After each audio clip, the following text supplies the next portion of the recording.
You believe in the fact that we're all going to drive electric cars, and maybe someday only by computers, not by human beings. Yeah. You still believe in that? I think it's fairly clear that, to me at least, that all transport will go fully electric.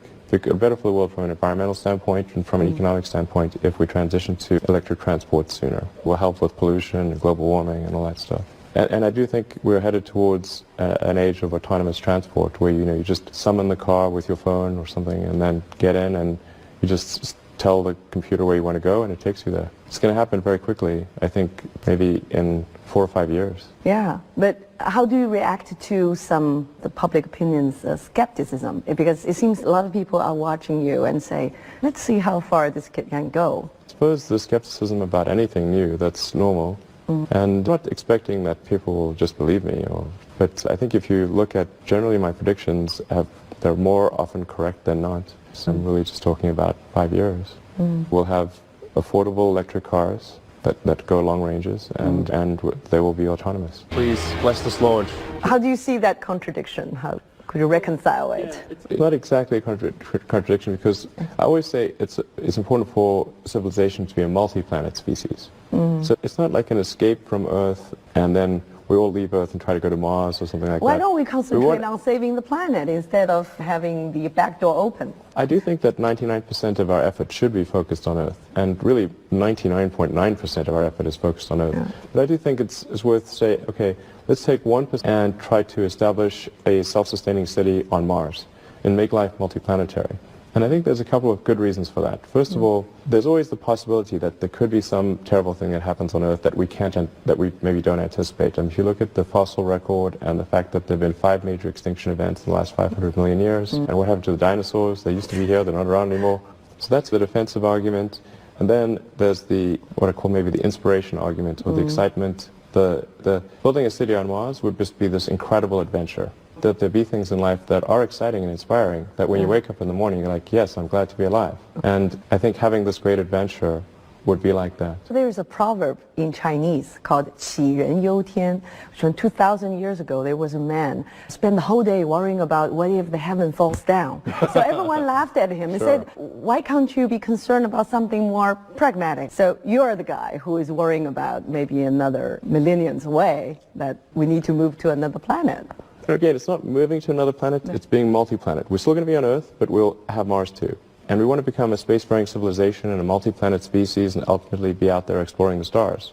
I think that's a much more exciting future than a future where we are forever confined to Earth until some eventual extinction event. You basically taught yourself a lot of things in a computer programming as a child, and after taking physics and economics in college, you taught yourself automobile technologies and then rocketry, battery technology, and so on and so forth. What's the motivation behind all this? I find that I basically learn whatever I need to learn to accomplish an objective. And I think actually most people could do this, but they often self-limit. People are capable of more than they think. But what I found is if you simply read a lot of books and talk to people, you can learn almost anything. Were you certain about what you would achieve, or Oh, no. was there also some luck, in your future? No, in fact, I expected to fail. I expected to fail, but you Yes. still went ahead and do it.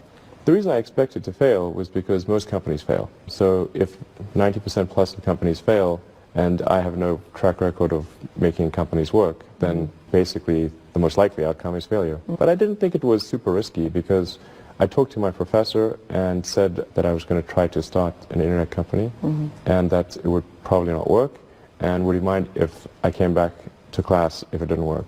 He said, sure, no problem. And where did the original investment come from? Your own pocket money or financed by your mother? Or what? Yes. I had about $3,000 and a computer. And then my brother came and joined, and he had about, I think, $5,000. And then another friend of ours came, he had $6,000. So really, this was not a lot. And in the beginning, we didn't have enough money to rent an apartment and an office. So the office was actually cheaper.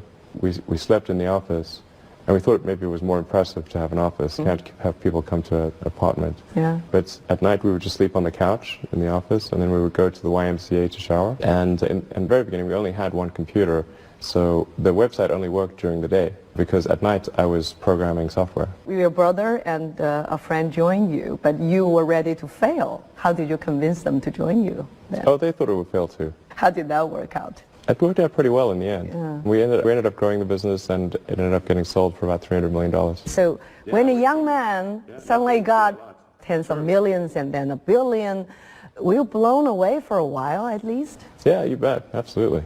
It was What exciting. did you do with that money? Yeah, What was it like, check like that? Yeah, it was awesome. It was Awesome. great. Yeah, in fact, they mailed a check they sent the check in the mail, which is crazy. It's like this giant check in the mail. Yeah. Yeah. That Yes. was one of the craziest things you did? Yeah, that was unfortunate. Yeah, I was with Peter Thiel, one of my co-founders of PayPal. We were actually just driving up Sandy Hill Road. We were going to visit Mike Moritz at Sequoia Capital, and Peter was asking me, so what can this car do? Yeah. And then famous last words, I said, watch this. And I floored it and did a lane change, and the back wheels broke loose, and the car spun around, and then we hit the embankment and knocked the car into the air, which continued spinning like a discus, like 3 feet in the air.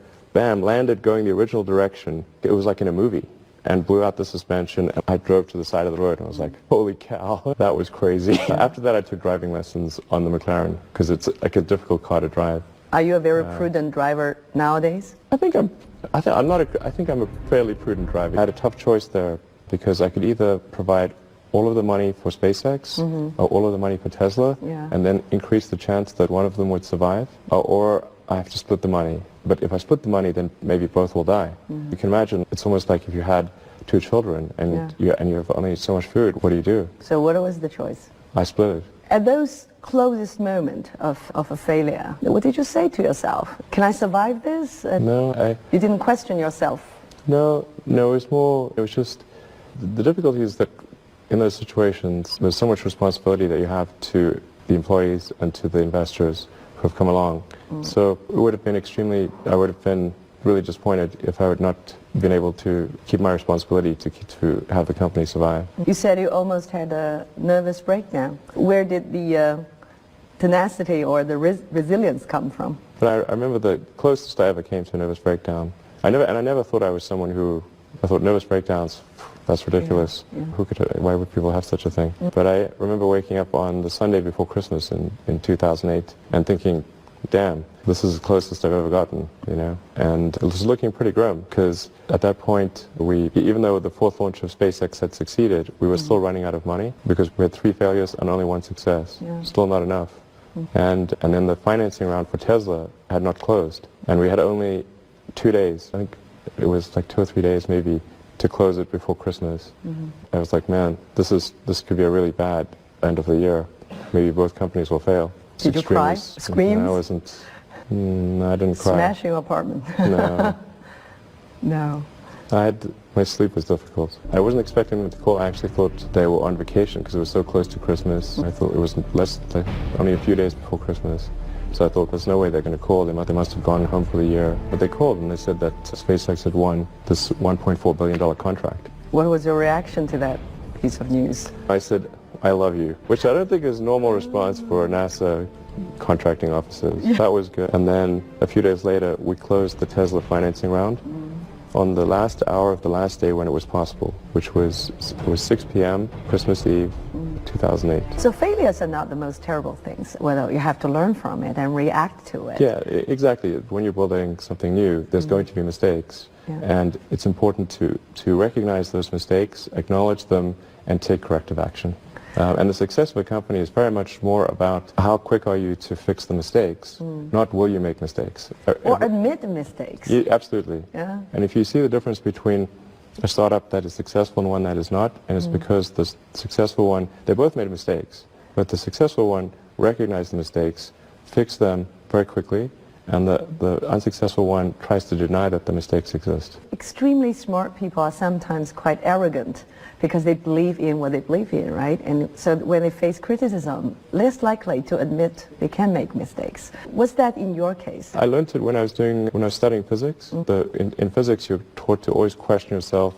You're taught to always assume that you're wrong, not assume that you're right, and you have to prove yourself not wrong. And so I think that physics framework is really where I learned it, and it's very effective for counterintuitive things that aren't obvious. So you are very famous in saying that failure is actually an option, and if you're not Sure. failing, that means you're not innovative enough. Yeah, I mean, it's not like I like failure. Who likes failure is terrible, but if you only do things that are certain to succeed, then you're only going to be doing very obvious things. Innovative can be very exciting in life. Doing business sometimes, persistence sometimes could be very boring. Do you have the same fun true. from innovation as from business, running a business? Rather to be just an innovator, engineer, instead of a business owner or runner. I'd love to just do innovation and just do engineering, but you raise a good point, because a lot of life in general, in any job, you have to do your chores. Because nobody else can do that for you. I think to be successful at almost anything, you have to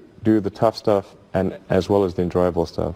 You have to do the boring stuff as well as the non-boring stuff. And if you don't do your chores, then bad things will happen. But if they don't do the things that they don't like to do, then the company will be in trouble. Yeah. You have to, you basically, it's more fun to cook the meal than to clean the dishes, okay? But you need to clean the dishes. You need to do both. Yes, you need to do both, exactly. So what are some of the ideas that excite you today? Because there are so many brilliant ideas around the world. How could you keep focused on the things you're doing instead of being distracted by so many other good ideas? There's a lot of opportunity in electrification of cars, of aircraft, and of boats. And I think there's a particular opportunity for a supersonic vertical takeoff and landing electric jet. That's something I'd love to do at some point in the future. So many young people, the millennial generation, who wants to start up their own company with all these accessibility of the internet and such a big market. What's your advice for them? Because sometimes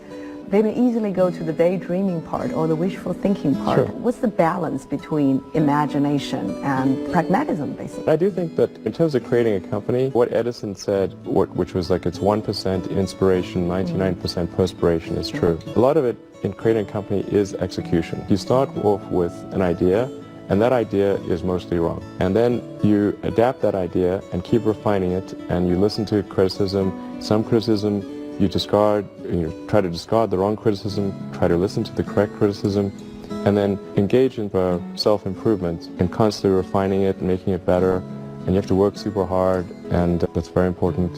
And then just keep iterating on a loop which says, am I doing something useful for other people? Because that's what a company is supposed to do. A company is just a group of people gathered together to produce a product or service. And a company should only exist if that product or service is truly useful to customers. You're not going to be running Tesla all the time, or what's the next step for you? Certainly I'll be running Tesla and SpaceX into the foreseeable future. And but a key goal with Tesla is to be able to make an affordable, great electric car, a sort of third generation car. Because you can only change the world for electric cars if people can afford to buy a great electric car. The affordable electric cars are not great, and the great electric cars are not affordable. We need them great electric cars that are affordable. So that's the goal with SpaceX, with Tesla. Now with SpaceX, it's a bit of a longer term goal because we need to make reusability work with rockets. That's fundamental to improving the cost of spaceflight by a factor of 100. Yeah. And then we need to make the rockets really big and be able to send large amounts of people and cargo to Mars. And right now nobody's been to Mars. This is a very tall hill to climb. Do you want to be one of those to try the trip? I'd like to. I'll go as long as I think SpaceX will be okay without me, then I'll go to Mars. What are the rules that you want to live by? Because it seems that you have broken many rules. But what are some of the rules that you would abide by? I want to be useful, and I want to be able to look back and say that my actions had a good effect on the world. Thank you so much for your time. Yeah, thanks for having me. I really here. enjoyed the conversation. Yeah.